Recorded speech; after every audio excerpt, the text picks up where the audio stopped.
നിങ്ങളെപ്പോലെ നല്ല നല്ല മനസ്സിലുള്ള ആൾക്കാരൊക്കെ എന്തായാലും രക്ഷപ്പെടും.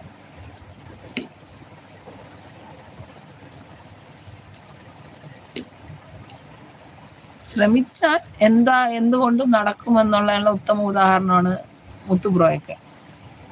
നമ്മൾ വിചാരിച്ചാൽ എന്തുകൊണ്ട് നമുക്കതൊരു വിജയത്തിൽ എത്തിക്കാം എന്നുള്ള ഉത്തമ ഉദാഹരണമാണ് മുത്തുബ്രോ. കാരണം എനിക്കറിയാം, ഞാനൊക്കെ മുത്തുബ്രോയുടെ ചാനൽ വരുമ്പോഴത്തേക്കും ഒരു ആൾക്കാരും ഇല്ല, ഒന്നുമില്ലാതെ ലൈവിലൊക്കെ ആളും ഇല്ലാതെ വലിയ വെറുതെ ഇരിക്കുന്ന എത്രയോ ടൈം ഞാൻ കണ്ടിട്ടുണ്ട് മുത്തുബ്രോ. പക്ഷെ അവിടെ നിന്ന് അങ്ങോട്ട് പിന്നെ ഇങ്ങോട്ടുള്ള ഓരോ ചുവടുവയ്പ്പും വളരെ വലുതായിരുന്നു. പിന്നെ ഒരുപാട് ആളുകൾ കയറാൻ തുടങ്ങി. മുത്തുബ്രോയ്ക്ക് ലൈവിൽ ഒത്തിരി ലൈക്കും സബും ഒക്കെ കയറി. ഈ 60 days കൊണ്ട് ഈ ഒരു നേട്ടം എന്ന് പറഞ്ഞാൽ വലിയൊരു നേട്ടമാണ്. ഫുൾ മോർണിംഗ് എന്ന് പറയുന്നത്.